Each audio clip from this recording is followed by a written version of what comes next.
ating pong si Jesus. Tayo'y lumigaya sa pagkakaisa, sa haring nakapako sa krus. Dakilang pag-ibig saan man manaan, Diyos ay naroon, walang alinlangan.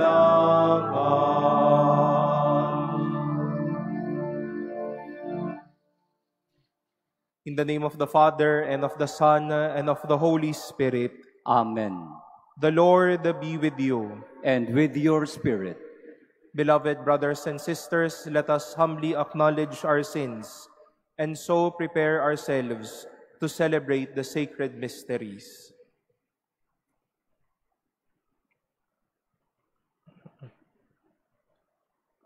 Have mercy on us, O Lord. For we have sinned against you. Show us, O Lord, your mercy. And grant us your salvation. May Almighty God have mercy on us, forgive us our sins, and bring us to everlasting life. Amen. Lord, have mercy. Lord, have mercy. Christ, have mercy. Christ, have mercy. Lord, have mercy. Lord, have mercy. Let us pray.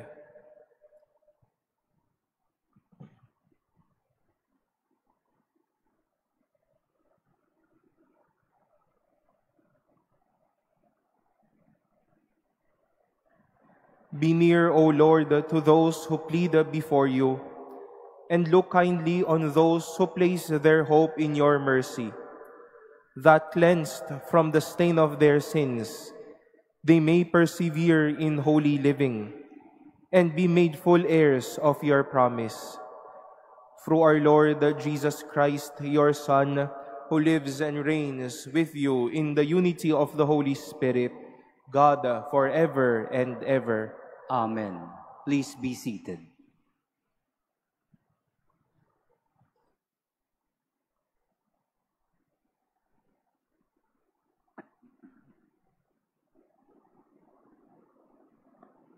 A reading from the book of Genesis. When Abram prostrated himself, God spoke to him, "My covenant with you is this: you are to become the father of a host of nations. No longer shall you be called Abram, your name shall be Abraham, for I am making you the father of a host of nations. I will render you exceedingly fertile. I will make nations of you. Kings shall stem from you. I will maintain my covenant with you and your descendants after you, throughout the ages as an everlasting pact, to be your God and the God of your descendants after you.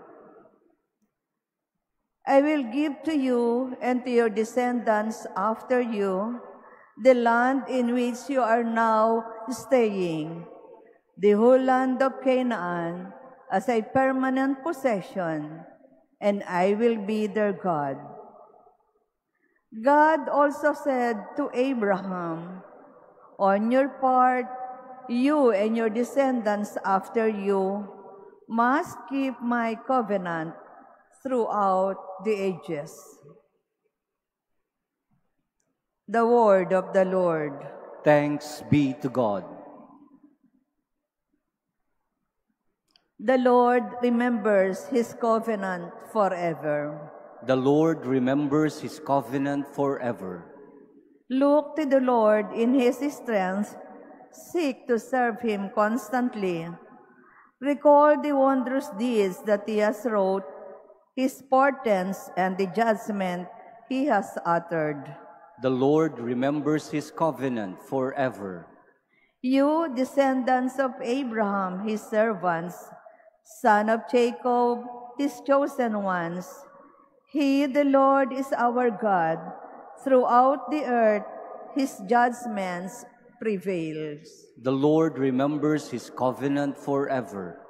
He remembers forever his covenant, which he made binding for 1,000 generations, which he entered into with Abraham, and by his oath to Isaac. The Lord remembers his covenant forever. Please stand.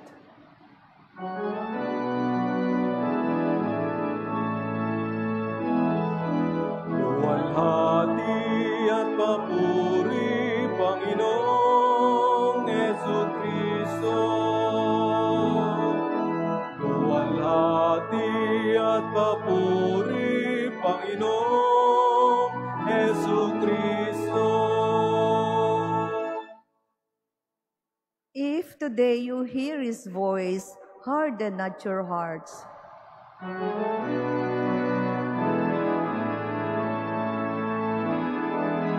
Luwalhati at papuri, Panginoong Jesucristo.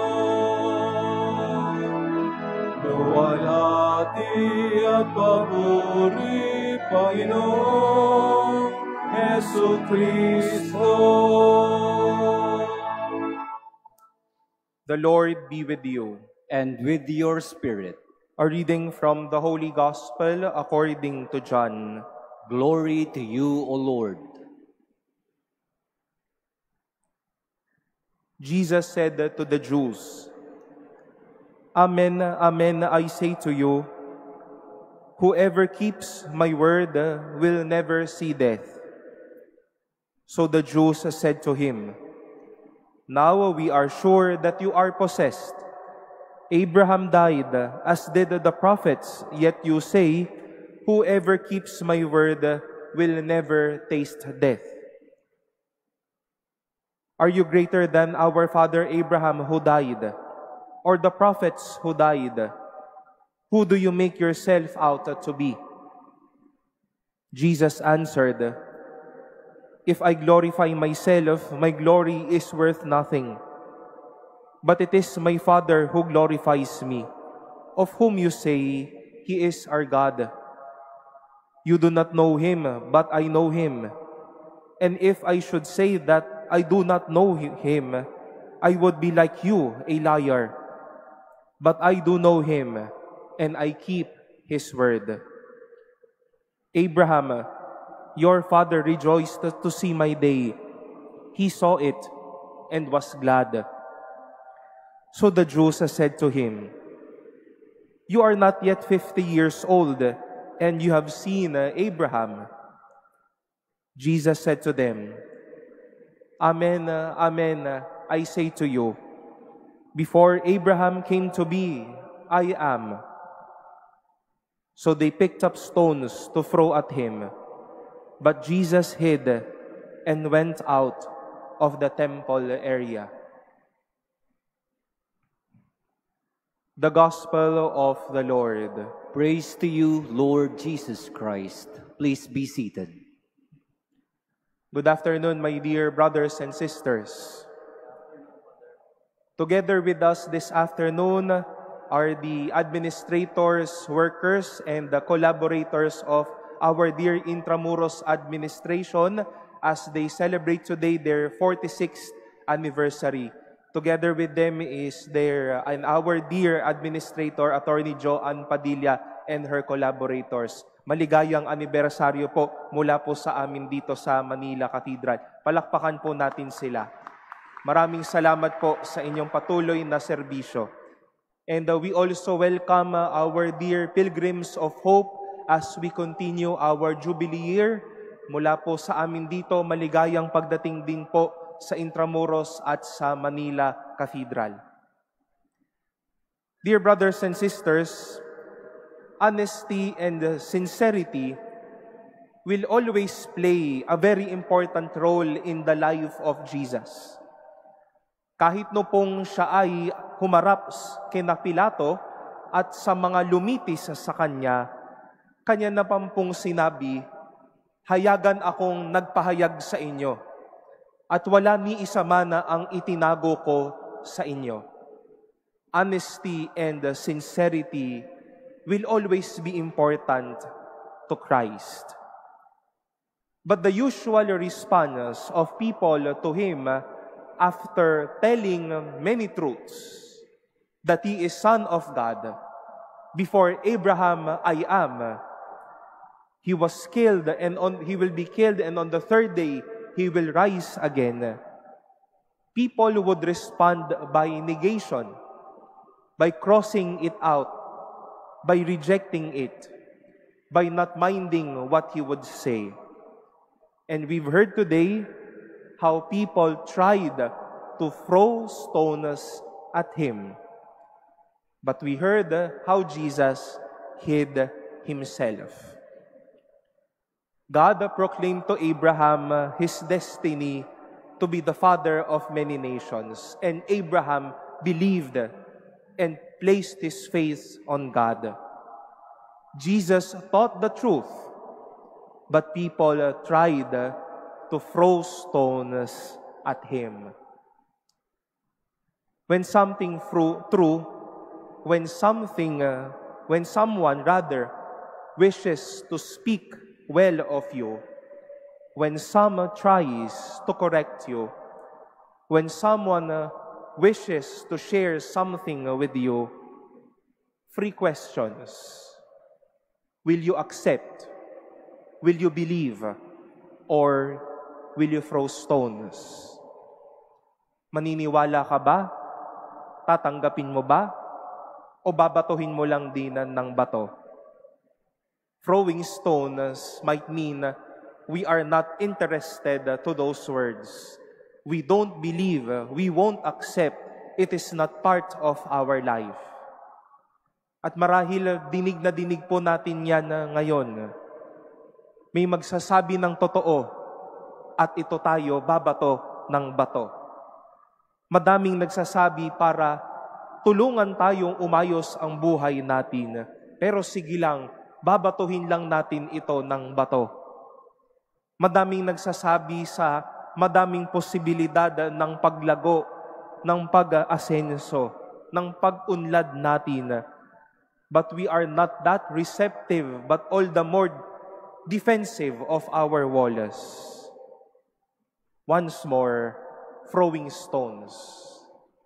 Imbis na tanggapin, papatol tayo at babato ng bato. Kapag may nagsabi ng totoo, isa puso at huwag bumato ng bato. What comes out of people may help us, inform us. Their words, their encouragement, their presence, their corrections are not there to harm us.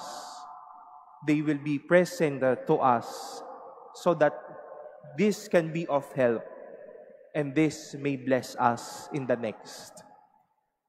Let us not always be defensive to every truth, but with God's grace, receptive to the goodness it wishes us to embrace.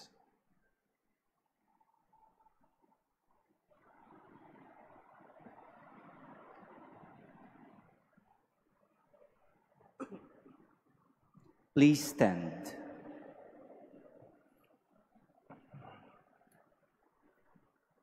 Let us present our petitions to Jesus, who guides us in our journey of the faith to the Father. We shall say, Lord, hear our prayer. Lord, hear our prayer. That God's kingdom may exist within the hearts of those who recognize Jesus' presence, let us pray to the Lord. Lord, hear our prayer. That through Jesus we may receive this strength to journey in faith as Abraham did. Let us pray to the Lord. Lord, hear our prayer. That our faith may be clearly evident through Jesus' actions in our hearts. Let us pray to the Lord. Lord, hear our prayer. That the sick and those who are in trouble may acknowledge Christ's presence, who accompanies them in their journey. Let us pray to the Lord, Lord, hear our prayer. that the faithful departed may reach their eternal home. Let us pray to the Lord. Lord, hear our prayer. We now pray in silence for our own intentions and lift up to the Lord all the intentions offered in this Mass, our prayers for each other, and as we also join and pray for our dear Intramuros administration for their perseverance in work as they continue to help us propagate culture, faith, devotion, and the beauty of our nation.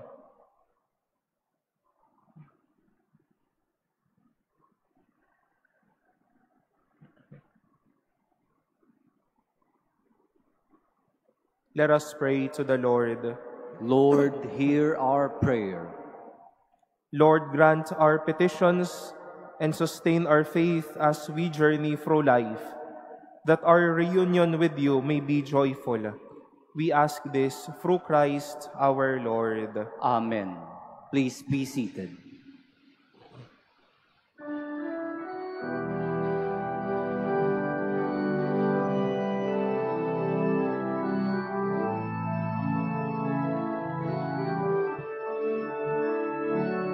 Handog namin sa iyo, Ama,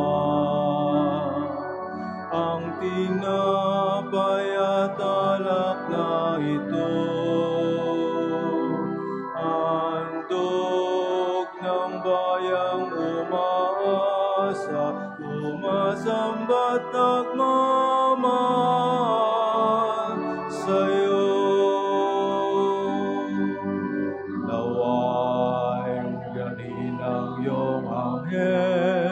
Ang aming panalangin sa iyong dambana, katulad ng halimuyak ng insensong umaakyat sa kalangitan. Handog namin sa iyo, Ama, ang tinapay at alak na ito. Handog ng bayang umaasa, sumasamba't nagmamahal sa'yo.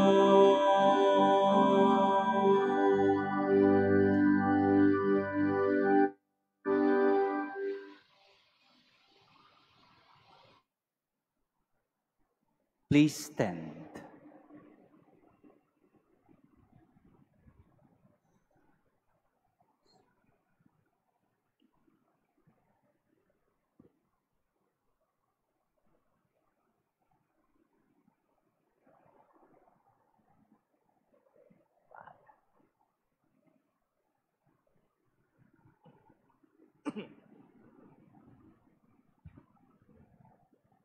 Pray, brothers and sisters, that my sacrifice and yours may be acceptable to God, the Almighty Father.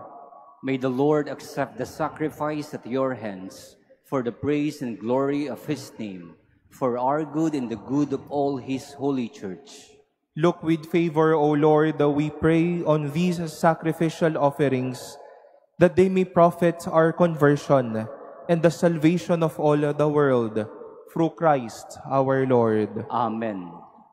The Lord be with you. And with your spirit, Lift up your hearts. we lift them up to the Lord. Let us give thanks to the Lord our God. It is right and just. It is truly right and just, our duty and our salvation, always and everywhere to give you thanks, Lord, the Holy Father, Almighty and eternal God. For through the saving passion of your Son, the whole world has received a heart to confess the infinite power of your majesty, since by the wondrous power of the cross, your judgment on the world is now revealed, and the authority of Christ crucified. And so, Lord, with all the angels and saints, we too give you thanks as in exaltation we acclaim. Holy, holy, holy Lord God of hosts, heaven and earth are full of your glory. Hosanna in the highest. Blessed is he who comes in the name of the Lord. Hosanna in the highest. Please kneel.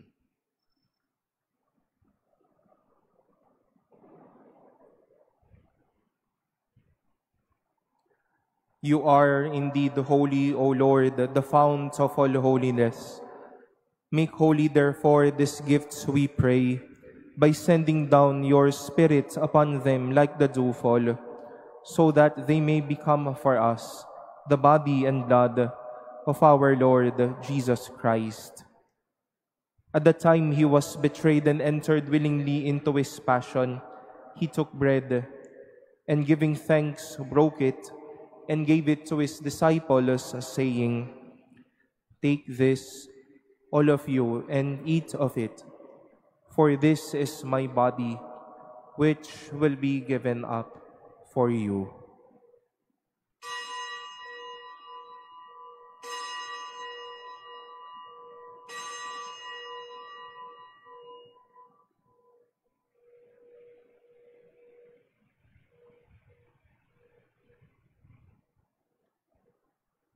In a similar way, when supper was ended, he took the chalice, and once more giving thanks, he gave it to his disciples, saying, "Take this, all of you, and drink from it. For this is the chalice of my blood, the blood of the new and eternal covenant, which will be poured out for you and for many for the forgiveness of sins. Do this in memory of me."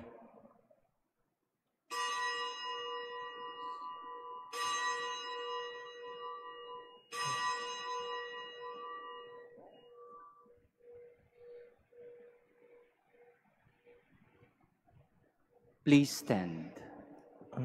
The mystery of faith. When we eat this bread and drink this cup, we proclaim your death, O Lord, until you come again. Therefore, as we celebrate the memorial of his death and resurrection, we offer you, Lord, the bread of life and the chalice of salvation, giving thanks that you have held us worthy to be in your presence and minister to you. Humbly we pray that partaking of the body and blood of Christ, we may be gathered into one by the Holy Spirit. Remember, Lord, your church spread throughout the world, and bring her to the fullness of charity, together with Francis, our Pope, and Jose, our Bishop, and all the clergy.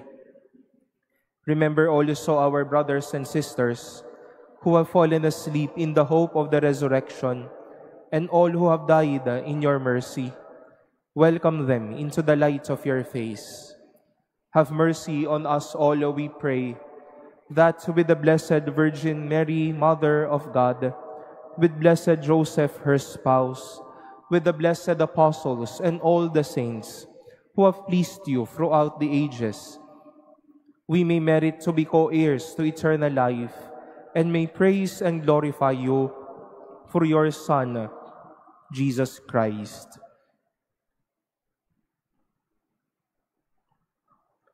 Through him, and with him, and in him, O God, Almighty Father, in the unity of the Holy Spirit, all glory and honor is yours forever and ever.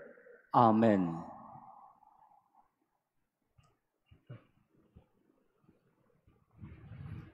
At the Savior's command and formed by divine teaching, we dare to say, Our Father, who art in heaven, hallowed be thy name. Thy kingdom come, thy will be done, on earth as it is in heaven. Give us this day our daily bread, and forgive us our trespasses, as we forgive those who trespass against us. And lead us not into temptation, but deliver us from evil. Deliver us, Lord, though we pray, from every evil. Graciously grant peace in our days, that by the help of your mercy, we may be always free from sin and safe from all distress, as we await the blessed hope and the coming of our Savior, Jesus Christ. For the kingdom, the power, and the glory are yours, now and forever. Lord Jesus Christ, who said to your apostles, "Peace I leave you, my peace I give you," look not on our sins, but on the faith of your church, and graciously grant her peace and unity in accordance with your will, who live and reign forever and ever. Amen. The peace of the Lord be with you always. And with your spirit. Let us offer each other the sign of peace.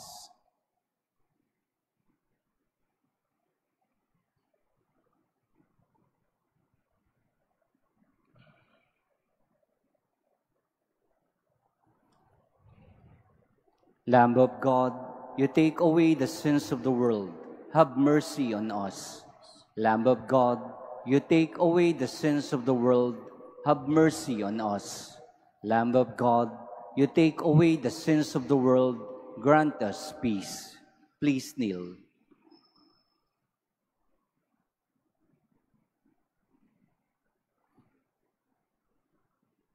Behold the Lamb of God. Behold him who takes away the sins of the world. Blessed are those called to the supper of the Lamb. Lord, I am not worthy that you should enter under my roof, but only say the word, and my soul shall be healed.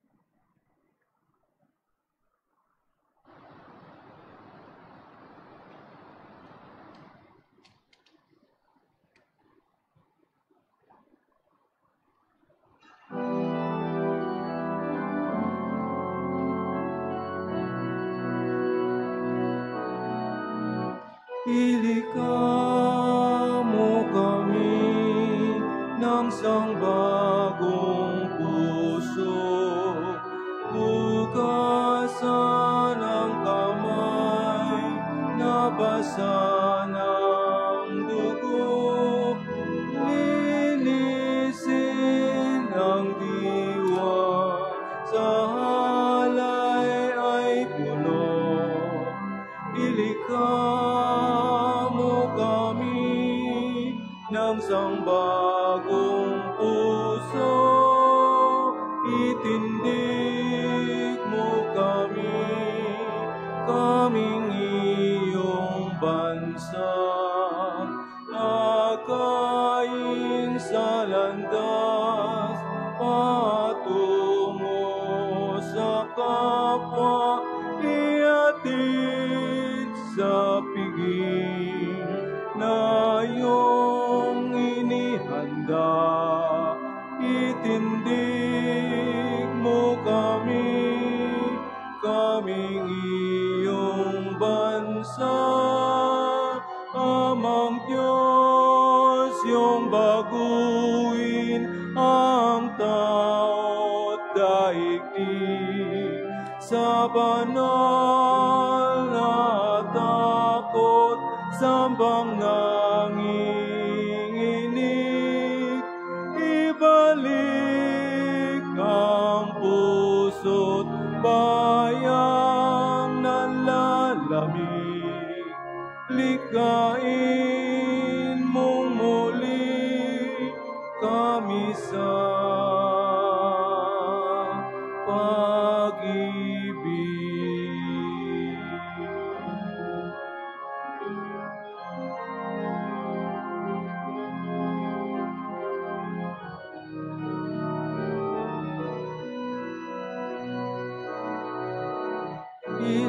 Ilikamo kami ng sangbagong puso, hugas Nabasa ng kamay, nabasa ng dugo, linisin ang diwang sa halay ay puno.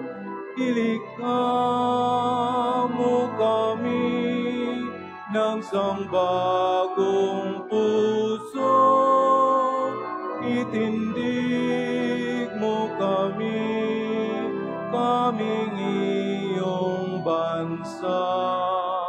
Akayin sa landas, patungo sa kapwa, iatid sa piging na iyong inihanda.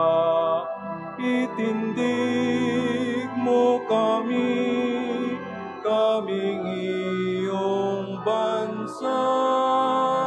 Amang Diyos, iyong baguhin ang tao't daigdig sa banal na takot, sambang nanginginig.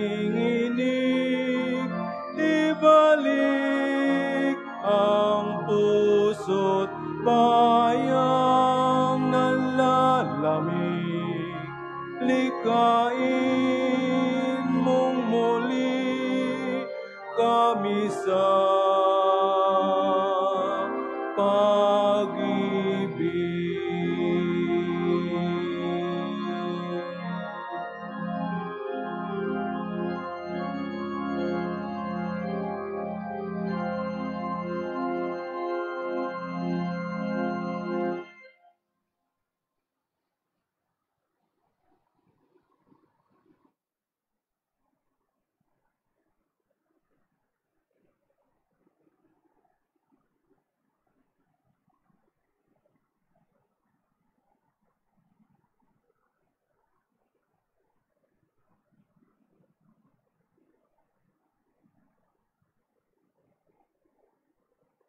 Please stand.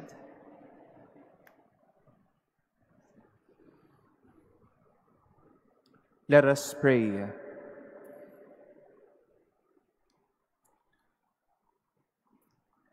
Nourished by your saving gifts, we beseech your mercy, Lord, that by this same sacrament, with which you feed us in this present age, you may make us partakers of life eternal, through Christ our Lord.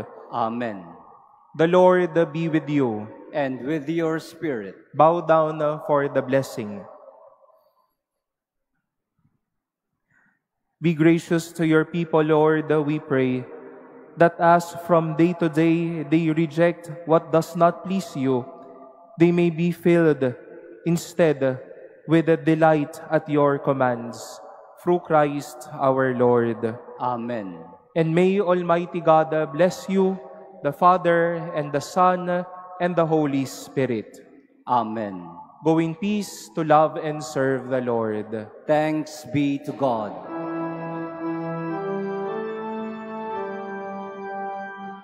Santa Maria, Reyna ng sanlibutan, nakatanod sa krus ni Jesucristo, Panginoon. Hingin